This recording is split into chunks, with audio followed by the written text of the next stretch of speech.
Hello and welcome at this second Litera festival, Festivalul Litera, where we have a lot of foreign guests, very nice writers, and we invited them to talk about their books, about literature, about words, and about dark and gory things, which is the case tonight when we talk with Peter Swanson, who published many books at Litera, and I'm going to name them in Romanian. I'm going to start with the title for this one I'm holding, Celebrul pentru prima perfectă, cei care merită să moară, o minciună perfectă, fata cu un ceas în loc de inimă și cunoștință morală. You can find all of them in the collection of the Litera Publishing House. And let's discover now together Peter Swanson. Welcome, Peter. Thank you for having me. Well, thank you for coming and thank you for being our guest. And thank you for publishing all your books in Romania and as well as in many other countries. But we enjoy them very much because they keep us hooked.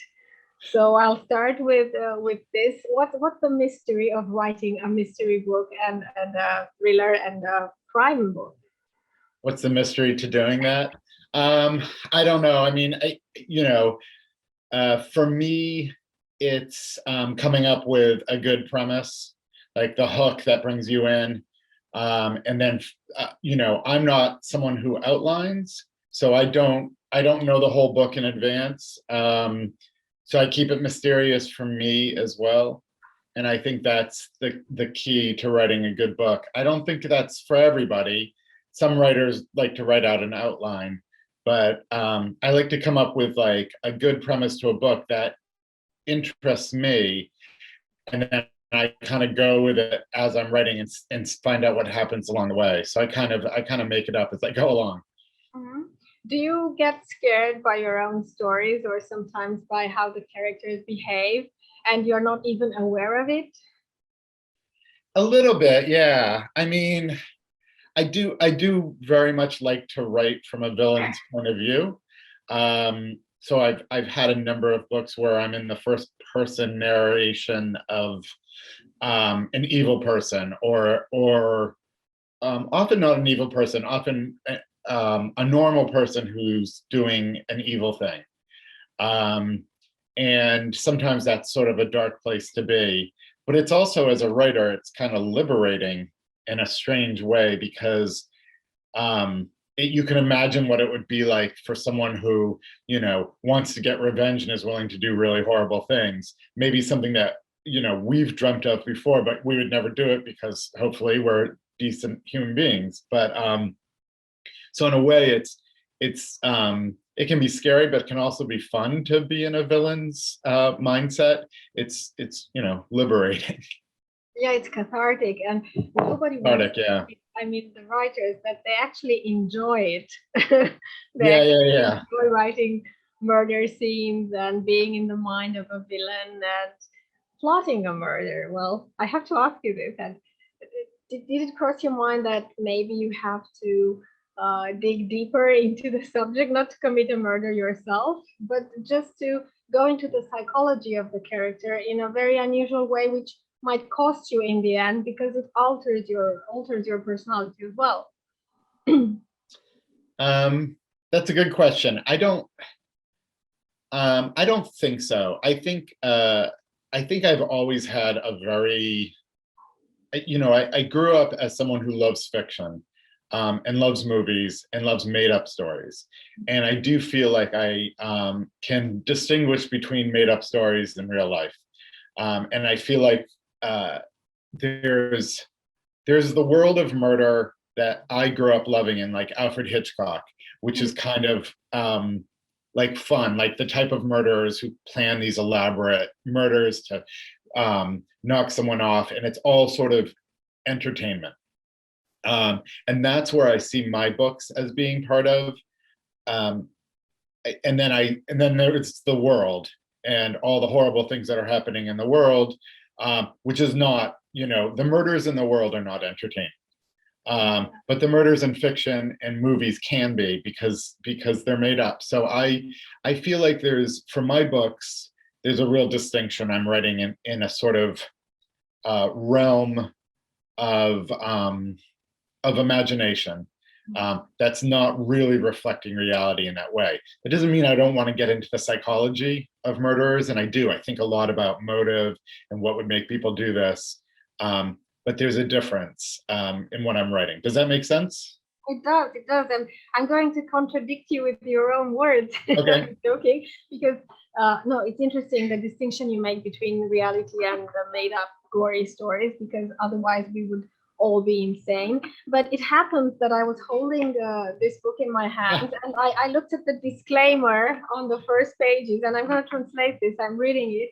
It says, what you are about to read happened in reality, and yet I recreated some events and conversations out of my memory, and some name and some features have been modified in order to protect the innocence. I don't know how it sounds in the original, but it's pretty close. Yeah. So you were just saying the opposite, or am I mistaken? Well, that book is not based. I mean, when I was writing Rules for Perfect Murders, I had this idea that Malcolm Kershaw, who's telling the story, is actually writing it as a memoir, and or a diary, or a confession, whatever. How, you know, he's put this down on paper afterwards. So I had this idea that, you know, I would start off. We'd start off right away in Malcolm and pretend it's real. I mean, I'm playing a game. And and as is Malcolm to a certain degree. So it's not real, but I did have some, you know, because I put that in the book, I think some people did think it was real, which it is not. But you know, I was playing with the idea because in Rules for Perfect Murders, it's all about life imitating art. And art imitating life, which is, you know, Malcolm is a obsessive reader of crime fiction. He's obsessed about perfect murder plots, and then this comes in and enters his own life. So yeah, I was playing around with that, but no, it's not real life. Thank God. Thank God. Yeah. Well, you know, I chose this place on purpose because he is a bookseller, and this is a bookshop behind me. Yes. So I thought, let's recreate the atmosphere a bit, just a bit of it, just to make the book stand out even more. So it's 8 Perfect Murders in English. I'm not going to ask you why 8. It rings a bell to Agatha Christie's famous books, one which is not to be named anymore because we've become politically correct. Yeah. And I'm just going to ask you instead, what are the rules for a perfect murder in fiction, if not in real life? So it's called the basic beginning plot is that this Malcolm, who works in a bookstore, and the bookstore has a blog, and on this blog he's he's created a post, which is he's picked the books that have to him the perfect murders. So there's a Patricia Highsmith book, Strangers on Train. There's Double Indemnity. There's a modern or contemporary book. It's not contemporary anymore. I call it Secret History by Donna Tartt. It's now like old, but I'm old. Yeah. And he creates this list, and eventually finds out that someone is actually killing real people in his world, and using the murders from these books, and then it kind of goes from there. What are the rules for perfect murders? I mean, what's funny about the murders in these books is that actually, if you read these books, a lot of the murderers get caught, so they weren't that perfect. The perfect murders out there we don't know about because someone got away with them. I think in fiction, creating a perfect murder, and this goes back to Agatha Christie, who was the best at plotting murders. She might not be the best writer, crime writer of all time, you know, but she's certainly the best plotter of all time. There's no one better. She was great. Her murderers were great at disguising murders so that it looked like something else had happened altogether. And that's how you create a perfect murder. It looks like an accident. It looks like a suicide. It looks like someone else committed the crime. So you're always trying, it's basically theater. You want it to look like something else. And I think that's, when I'm plotting a murder, which I do because I'm in the head of my villains often, I think in those terms. How do you misdirect the detectives, but also the readers? Diversion is the Diversion, yeah. the key word. So it's very interesting what you're saying, because this book is like a mirror in the mirror in the mirror, the proper effect, because it's life imitating art, imitating life, and it's an endless cycle. And also it tells, it reminded me a bit of some cult movies telling the story of theater and film and reflecting upon each other, and that's it's quite interesting as a labyrinth of literature theory. Well, I suppose I'm not saying too much about it. I'm not making it into a different genre, but you get what I'm saying. I do. So I just wanted to ask you what your influences were. What's your favorite thriller or psychological movie? And so while we were talking, images of Hannibal Lecter were coming to my mind. I don't know why. So I thought maybe you got some influences. I just reread the two. I mean, I'm a big fan of Silence of the Lambs, the movie and the book, but I just those Thomas Harris, those two books by Thomas Harris, Red Dragon, Silence of the Lambs, are both amazing books. And in terms of, I mean, I love, ever since I was a kid, I don't know what it was, but I like dark fiction, dark movies, anything with crimes, anything with someone trying to solve a puzzle. I love that. For me, Alfred Hitchcock is, I mean, he'll never be topped. I love his movies more than anything. And what I love about him in particular, he didn't make a lot of whodunits, Alfred Hitchcock. He made a lot of movies where we see everything. So he's seeing things from like sort of God's eye view. This is not what I did with Rules for Perfect Murder, but I've done it with other books. So you see what the criminal is up to, you see what the other person is up to. And I love that, that idea of suspense, that we sometimes know more than the people we're watching.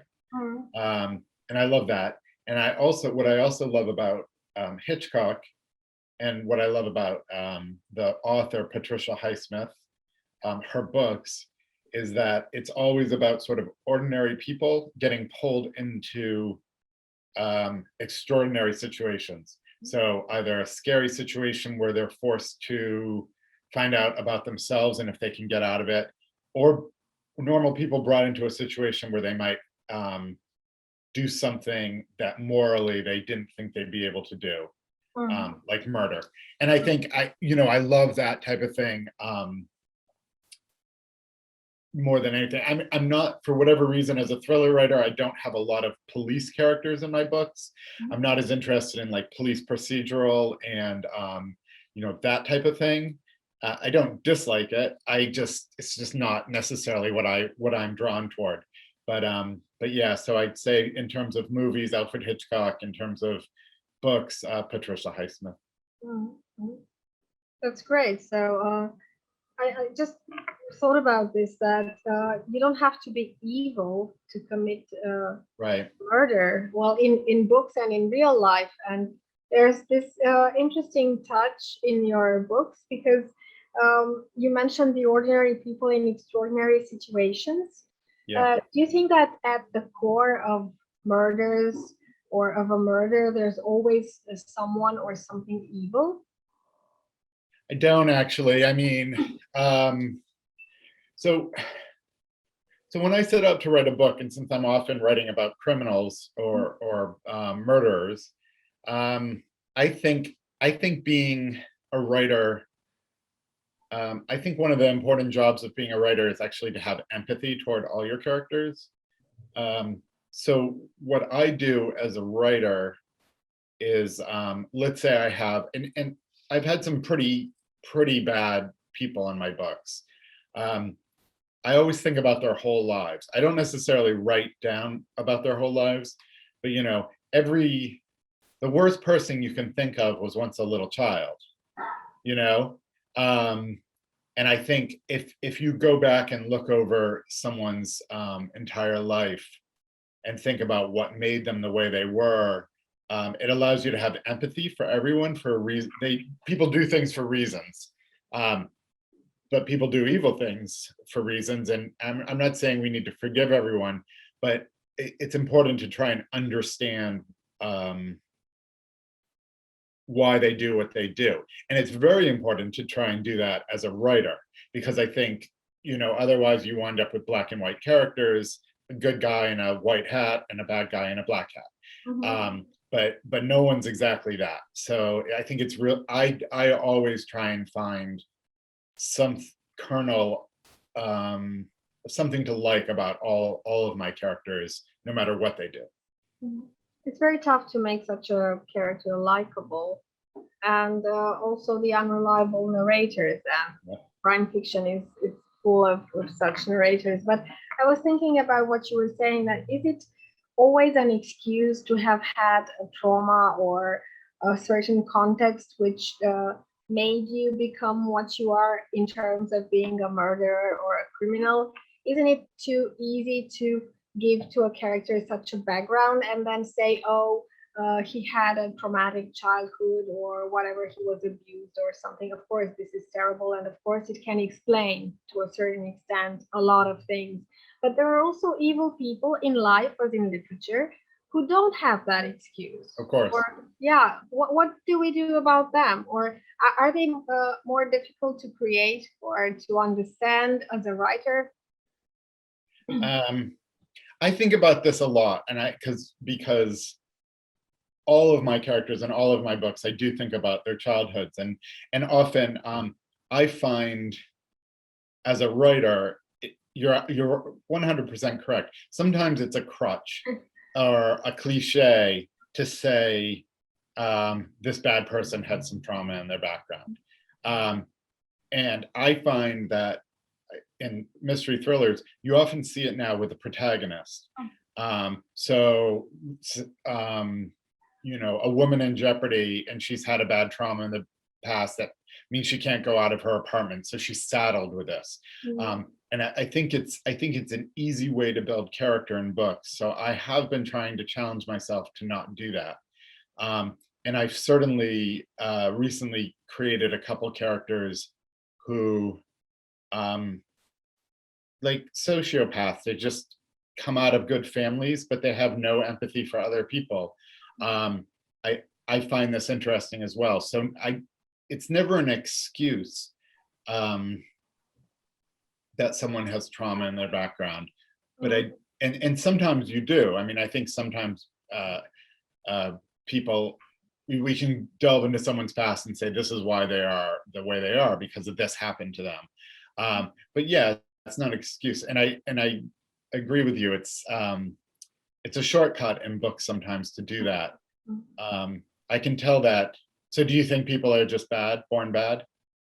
Well, for a long time of my life, I couldn't accept this idea. I thought, no, everybody's kind to the core. And actually, they are either silly or downright stupid, or something happened to them, or they're just ignorant, or I don't know, something happens to them. They're not in focus with themselves. But I don't know.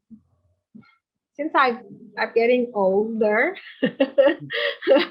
I lost this faith in the kindness, the general kindness of humanity. I think there can be cases of people who are actually evil without even having a psychopathy, which is even worse.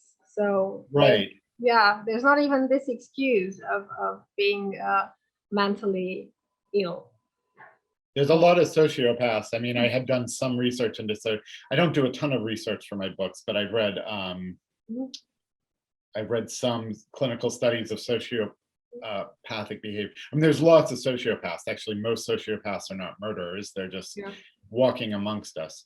They're often doctors, for example, or CEOs of companies. I mean, and it's really interesting. But you're right. what's the scariest is maybe someone who is evil, who isn't a sociopath, who can feel empathy for, or can feel what other people are feeling, and yet enjoys making them miserable. So yeah, I have a lot of complicated thoughts about this. Again, it's real world stuff as opposed to my book stuff. So sometimes when I'm in a book world, creating a book, I turn off what's out in the real world. I have to do that anyway, just so I can concentrate on writing and doing my work. And that's not always easy. Well, it's a bit disruptive to think of such things, but you are immersed in them. So it's compulsory for you. It's your job, as you said in the beginning. Yeah.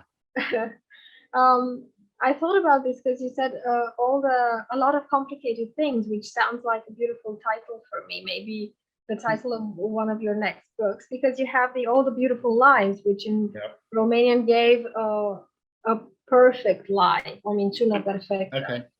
And so I had two questions here. One was exactly about what you were mentioning, the research, how you do the research and what you are reading and how passionate you are about understanding the psychology of evil, bottom line. And the second thing about this was about lying.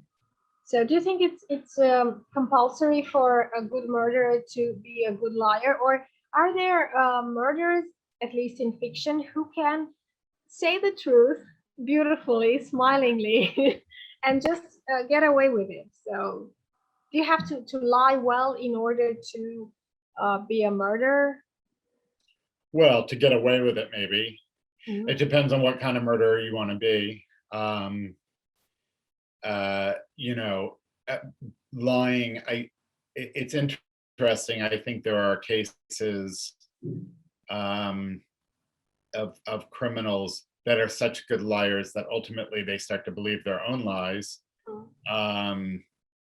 I'm trying to think of an example. I mean, this is an older one, but I think that O.J. Simpson, who after he killed, do you know this reference to Sure, the American football player? I mean, I think he believes he's innocent. I think in his court case, he began to believe his own lies. I think that's, I think really good liars believe their own lies, which is a form of sociopathy as well. But yeah, I mean, there is obviously a connection between lying and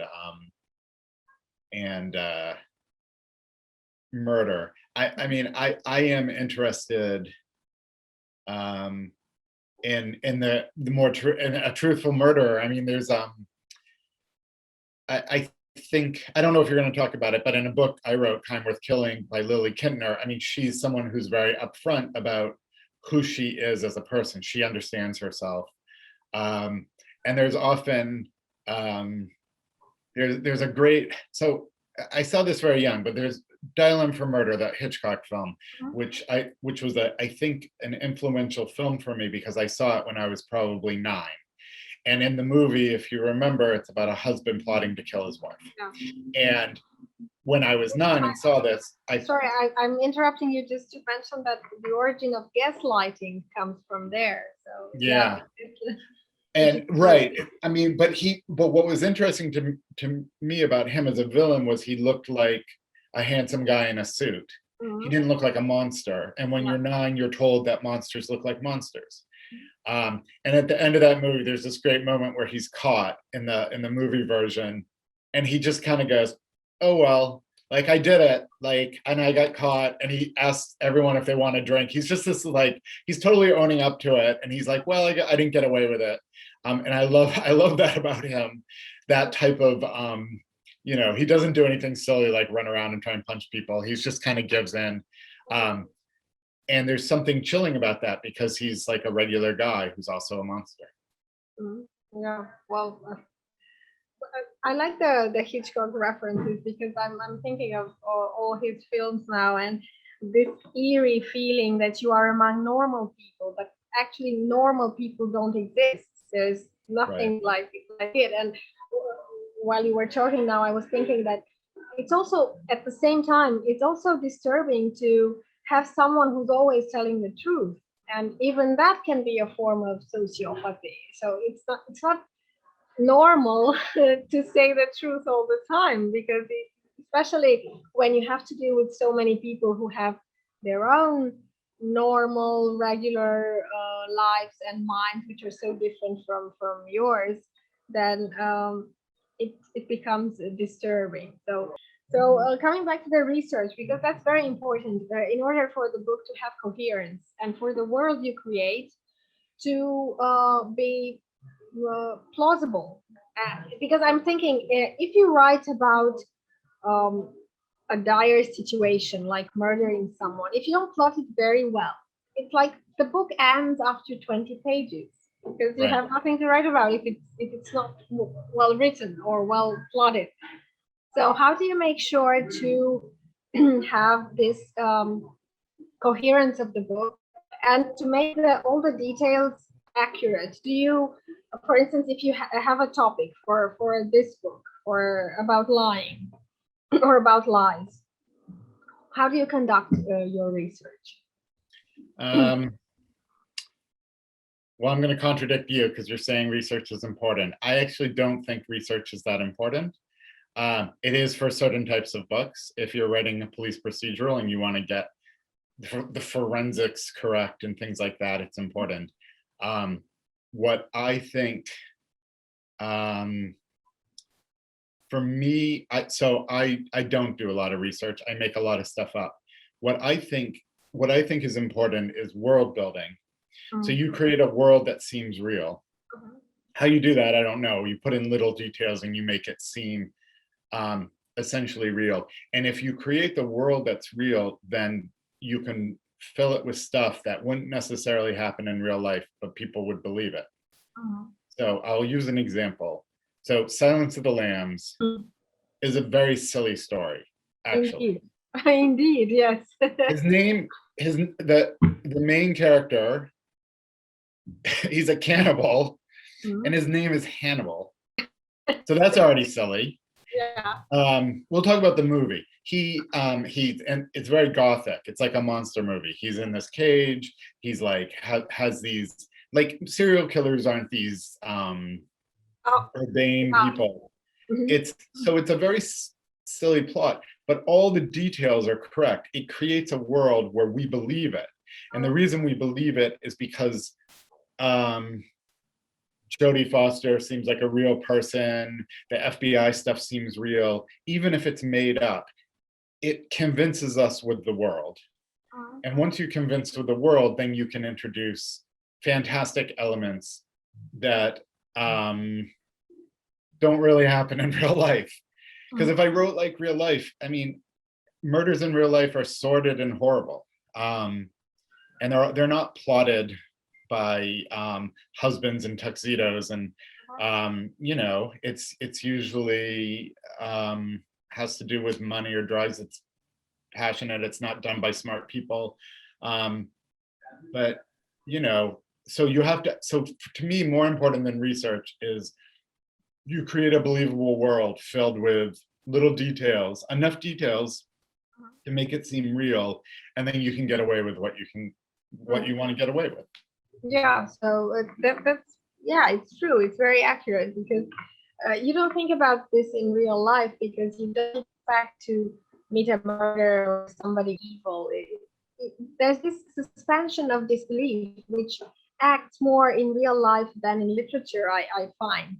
So it happens more and more that you don't believe things that happen next to you. For instance, the war in the Ukraine, it's unbelievable. It's like you think, right, like, wow, this cannot happen in this century, but it's happening. And like this, I'm pretty sure that many gory things are happening around us. Maybe not at this speed, I hope. Back, but still. And I was thinking, do you think that the readers, when they read crime fiction, they secretly cheer for the murderer if the murderer is a charismatic character, or a likable one, or a very smart one, in terms of, well, maybe not a murderer, but somebody who did something bad, or somebody who's hiding a secret? they have the guts to do this. So I kind of want him not to be caught, or to see what he's up to next. Or do you think that's a certain guilty pleasure in the reader, following and having this voyeuristic feeling about a bad character? Sure, of course. I mean, it's a lot of our entertainment is around catharsis that way. And I'm thinking of Breaking Bad, for instance. So everybody's like, yeah, the characters, and he's bad. Right. He's doing bad things. And I don't know if you watched Ozark, same thing, and Better Call Saul, which is the sequel to Breaking Bad. Yes, the anti-hero. I mean, it's great. It is. It adds some excitement to a story if someone's doing something bad. I'm often asked, how do you make a villain likable? So I think one way to make a villain likable is to have, like, if you have a killer, have them kill someone who's much, much worse than they are, for one thing, because that's makes you feel good about the world and karma. But the other thing that's important is making them interesting. So I think if you're writing a book that doesn't have like a true hero, what's really important is that the person you're reading about, or the person you're watching on the screen, is an interesting person, and you want to know what they're going to do next. And I think we will follow interesting people. That's better entertainment than watching a dull good person. Hopefully in our own lives we have dull good people, because they're the best people to have around you. But when you're watching something fun, it's nice to have interesting bad people. So I think it's just important to keep the interest of the readers.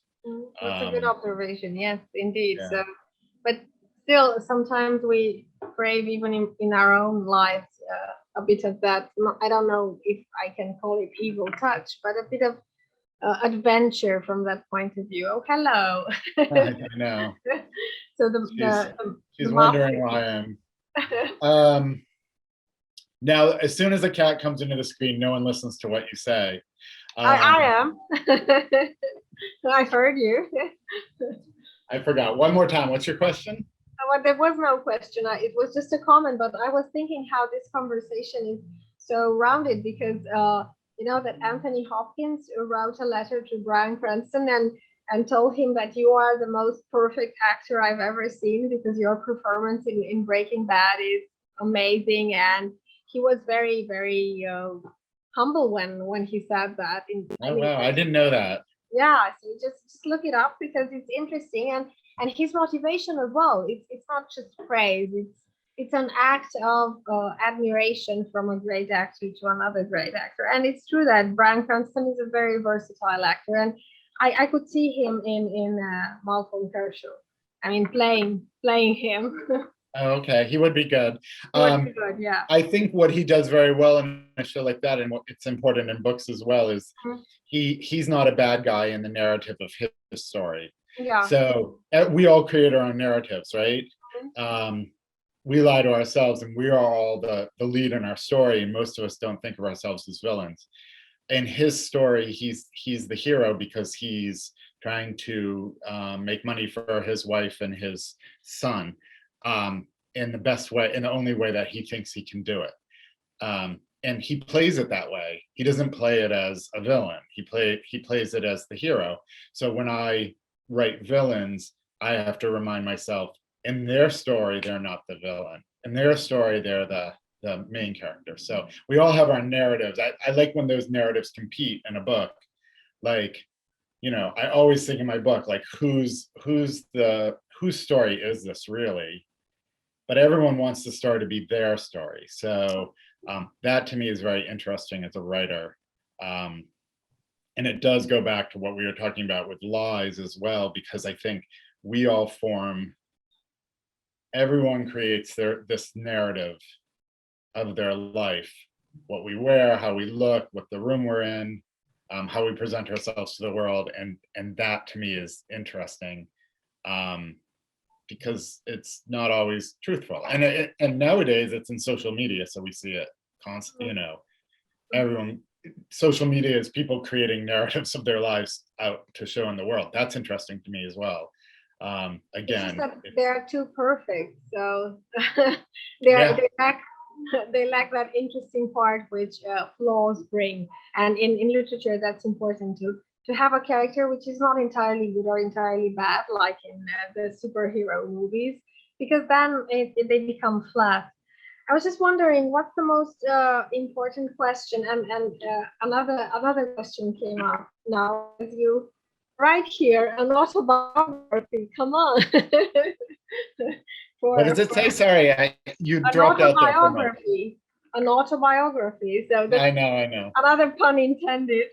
Yeah. It's nice how you play with this very thin red line between reality and fiction, because that's what happens in real life as well when you have a murder. There are all these stories that people tell to the police, to the others, to themselves, and they are all mixed up. So coming back to my question, what's the most important question when you plot a crime fiction novel, and especially when you choose the type of murder which is going to be committed? There are a couple of things that are very important when you plot a crime novel, which is when are you going to give information to your readers? Mm-hmm. If I already know the story, and by story often it's, you know, what's happened before. In a classic whodunit, it's really interesting because we start with the crime. Mm-hmm. And then it moves forward. And as we move forward, we keep finding out more and more about the past. Mm-hmm. So the most important thing to think about, besides the plot and getting good characters and all those sort of writing things, is at what point does the author reveal this information, which is really about pacing and plot and surprise. And that can sort of make or break your book, I think. So I think a lot about that. I think about information. And again, I think about whose story this is. Whose story am I telling? Is it the killer story? It usually is actually the killer story because they're the ones who started the plot. So I think about that as well. But other than that, I try not to think too much. I try and just tell the story and hope it works out. Because, you know, if you think too hard about it, sometimes I just sit down and write it out for myself and see how it goes. That's the best way to do it, and then the readers will follow. But is there a retribution for all the murders and the murderers in all of your books, or no, you just let them be, and whatever gives, that's fine with you? So do you have to have this message at the end of your books that good always prevails, and all the murderers are going to be punished, and it's a good world after all? No, I don't. I mean, and I know that's an appeal. Again, crime novels, why do they appeal to us? Why are they so popular? One reason is that they write the world at the end, often. You know, if in a classic detective story, the detective discovers who's done it and the world is set to rights. But I don't, you know, I like books that don't do that. It's funny, I did let a murderer go in one of my books, and I still get emails about that. People are very upset. I thought you still get emails from him to thank you. Wow. But yeah, I like books. I like books that end. I want to mix it up a little. I don't want my books to end the same way. So it's not, you know, I hope my books, although not exactly real life, will mimic real life in the sense that not all bad people get punished and not all good people get good lives. Yeah, which is very accurate, which is reality after all. And after all, unfortunately.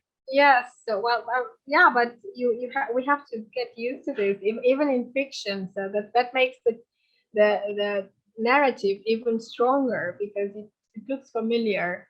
It has this way of resembling reality. Sorry. So how about the others? Just briefly, the ones that I mentioned in the beginning. I don't know the original titles, but I recognize the covers. Those Who Deserve to Die, and that's the the kind girl, worth killing, and this, and the girl with a clock or a watch instead of a heart, which my first book. Yeah, it's a good metaphor. I don't know exactly what you meant by it because I haven't had the chance to read that book yet, but it's interesting in terms of creating suspense. Yeah. I'm sorry, you dropped out a little. Sorry, I said that it's interesting in order to create suspense because you do this, you announce it from the title, and you do this for most of your books, and we don't know exactly what to expect, but there's a twist in the phrasing of the title or the words you use, and then you start constructing the story even from the beginning because you've been guided by your title. That's what I like. Yeah. Although most of the time, the title that The Girl with the Clock for Heart was really interesting because that title came to me early, and my editors liked it and kept it. But most of the time, the title of my book that I'm working on is rejected by my publishing house, and I have to come up with a new one. Why? I don't know. They hate my titles. It's horrible. It's the one thing we always fight over. But they, it's typical. Titles for publishing houses are part of marketing. It's not. They don't consider titles part of the creative process. They consider it as part of marketing, just like the cover of the book. And they want a good title that they think they will be able to sell. So they rarely take my titles, except for The Girl with the Clock for Heart, which they did, but that's it. Other than that, they always say no. Well, you might one day choose a title that you hate and then present it beforehand, and then they will reject it, and you're all set that you can bring forth your own. That's a good idea. I think I'll try that next time. Thank you for that. Don't mention me when you do that. Yeah. Who knows? They might say yes for a change just to please you, and then you're stuck with a title you don't like. Well, it's very nice talking to you because crime fiction is a genre that is considered sometimes to be easier or I don't know more accessible, but it's so difficult to pull it off and to write in a very smart way about murders, because actually when you think about murders, you're just thinking about sleazy things. It's like people butchering each other or finding ways of harming each other, and it's not always the best way to create literature. But your books are good, and that's important. And it's important that they touch upon matters which are important for a reader as well, like this book, which is set in a bookstore. Thank you. Thank you so much, Peter. And one last question: if you have a message for your Romanian readers, for those who are passionate about crime novels, and for those who are still struggling to get the taste of it because maybe they don't like horror movies or they don't like to read about horrible things, but who knows, they might start reading you. Well, thank you very much. I mean, I feel so fortunate to have readers, and then I feel just amazed when I find out I have readers from other countries and readers from Romania. So I hope you enjoy my book so I can keep getting translated there, and hopefully one day I can come visit in person, which would be great. Yes, we're eagerly waiting for you, and let's remind the readers that your books have been translated into 30 languages, which is quite a feat. So congratulations. Yes. So many murders committed in so many languages. I know. This is a metaphor against the words as well, but it's not your case because you don't commit crimes against words while you write good stuff. Well, thank you so much. It was lovely having you, and let's meet soon, and let's meet your new books soon. Thank you, Nadine. So bye. See you. Bye-bye. Bye bye.